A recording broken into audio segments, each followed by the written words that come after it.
آقا دوباره یه چالش جدید و یه رقابت جدید. مکلارن 570 اس و کوربت C7 با چند است؟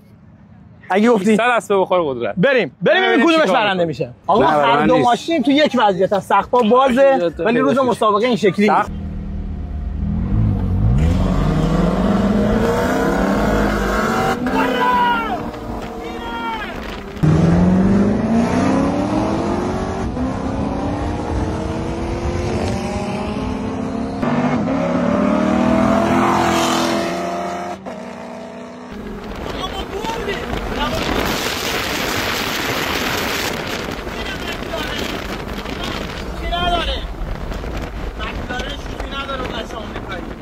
آقا دیگه ادعاتون نشه بگید ما آمریکاییم ما.